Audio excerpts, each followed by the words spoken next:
Hello and welcome back to the channel. Today we are watching incredible game that was played in World Blitz and Rapid Championship in New York at the end of 2024 between Magnus Carlsen and Jan Nepo. This was the final round and the super finals. Brilliant game is on our hands, and by the way, Magnus Carlsen just needed a draw in this game. So it was perfectly fine to draw this game, to play safe, but the game turned out really interesting until the very end.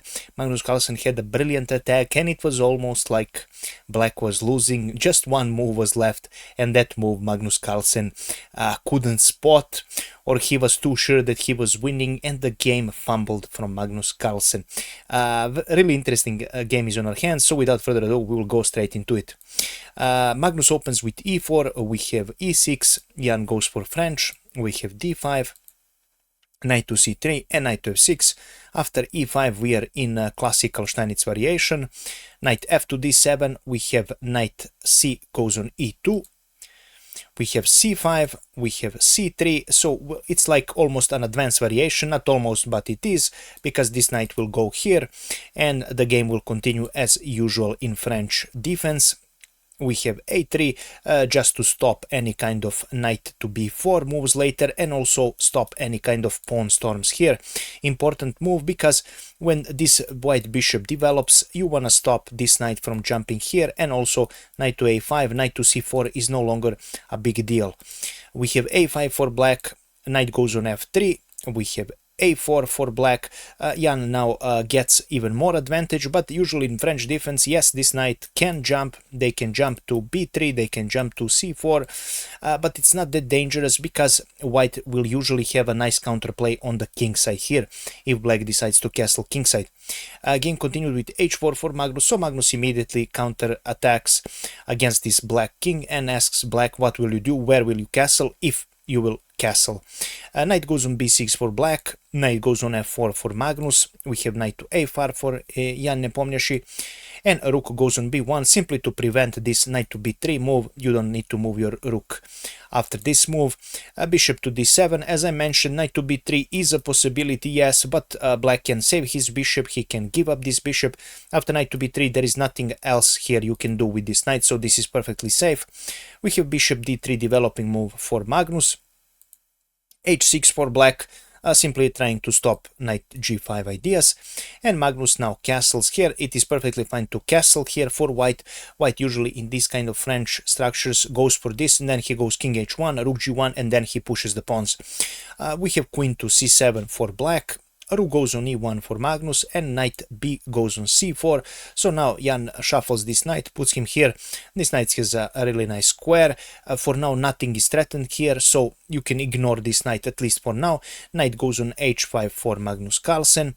We have bishop to b5, activating move, trying to exchange some pieces, but d takes on c5 was played for Magnus. Queen takes on c5, and now white has this knight to d4 move, pressuring and attacking this white bishop. Bishop retreats to d7. By the way, in French structures, you need to save your bishop in this position. By the way, this is so-called French bishop, and if white trades it, that's and if black trades it, that's perfectly fine. You want to save your dark squared bishop as well. Queen to g4, so Magnus now kind of cripples this bishop, not allowing it to develop, because queen to g7 will fall. We have a long castle for Jan as the only option in this position, pretty much. Nothing else you can do here.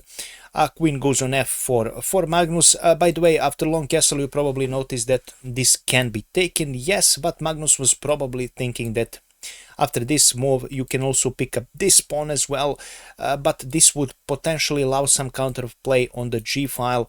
Computer actually recommends this line and says that black is perfectly fine, but since you only need a draw and it's a blitz game, you don't want to give your opponent any chances to complicate things and to give some counterplay.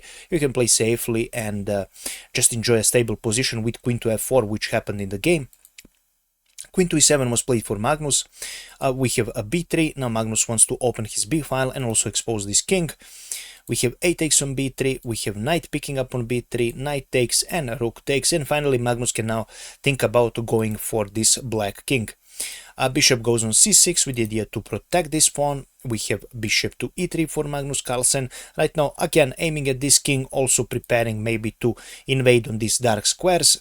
G5 was played for Jan Nepomniachtchi, as one of the chances that black has in this position is to actually open up the king side and maybe, just maybe, create some counterplay.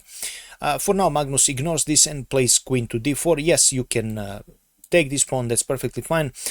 We will completely ignore this and we will go with knight to f6. You definitely don't want to open G file, so we're not touching this structure. H file is closed, G file is kind of opened, but for now this rook will have trouble going on the G file here, and white is safe.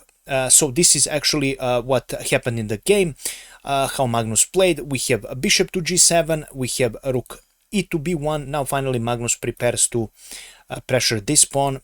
Bishop takes on f6, so yeah, now decides to get rid of this knight since it's really annoying and blocks this rook from coming into the game. E takes on f6, and now a queen to c7 was played. For now you cannot take this pawn, that's obvious.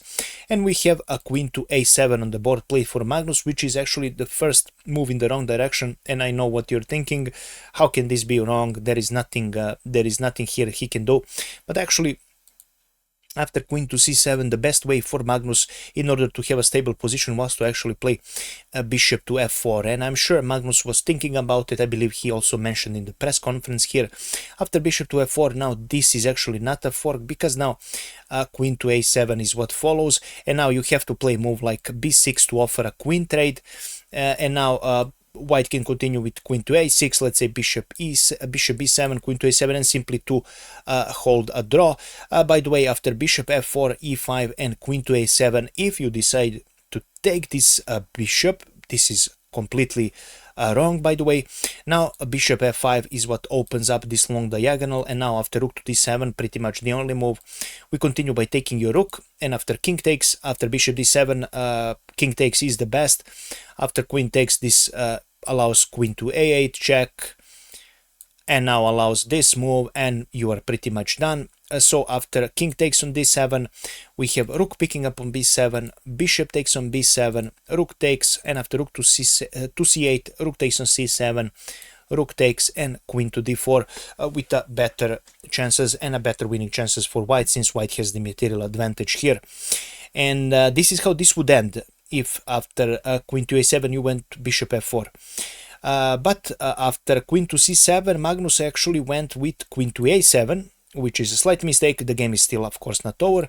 And we have rook h to g8. The only remaining chance for black is to somehow try and open up this g file. You have h3 as a resource, you have d4 as a resource. So game continued with bishop f4, a huge blunder here by Magnus Carlsen. Because Magnus thought that he is checkmating here, but unfortunately for Magnus, he doesn't have enough, he is not that fast. I will show you. In the game, Jan accepted this sacrifice, and in the game, rook takes on b7 was played. After this move, computer now recommends actually going with king to h1. By the way, queen to a8 pretty much doesn't do anything. You can go king to d7, you can even go queen to b8 casually, and you just won a piece and you will win a game.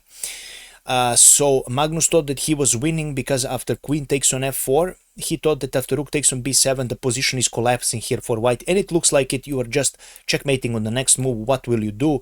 If you go bishop takes on b7, this is a checkmate. So what else you have here? The position is done, but it only looks like at the first glance, because right now Jan finds an amazing rook takes on g2 sacrifice. Now, how do you continue? You can, of course, ignore this sacrifice. In the game, king takes on g2 was played. After rook takes on g2, yes, you can go, for example, with this kind of move, but then we continue with rook picking up on f2, and after queen takes on f2, we have queen taking, king taking, and we will simply pick up your additional piece, and we're winning here because we have a piece and 2 pawn of advantage. So after after rook takes on g2 check, Magnus accepts this, and after knight to e3, he resigned the game. Unfortunately, he was really pissed because this happened brilliantly by Jan Nepomniachtchi, and the game is now done. There is nothing you can do. I will just show you a few options that white has here. King to h3 is one of the options, but then we continue with queen to g4 check, king h2, and queen g2 checkmate. After knight to e3 check, if you go king to g1, we continue the same, queen g4, king h2, and queen g2 mate. If after knight to e3 you go with your king on h1, we continue with queen f3 check, and after king to h2, queen to g2 checkmate. And this is how this wonderful game ended, guys. Truly spectacular way of Jan finishing this game. Incredible how he deals with the pressure, because he only needed the win with the black pieces against Magnus Carlsen, and he managed to win it, and the game continued. And in the end, they both shared the trophies. As you remember, this was the precedent in the FIDE rules, because Magnus Carlsen was asked for the jury and for the arbiters if he and Jan can share the title, and they shared it. I don't know if this is the first time in chess, probably it is, but this is how this wonderful game ended. Please share your impressions, guys. I always look forward to your comments, and of course, if you wish to improve at chess, check the link in the description of this video. You already know the practice. It is free. Please take a look at it. You will not regret it. Just click on the link, get better at chess, and you will not regret it. Thank you so much, and I wish you a pleasant day. Bye bye.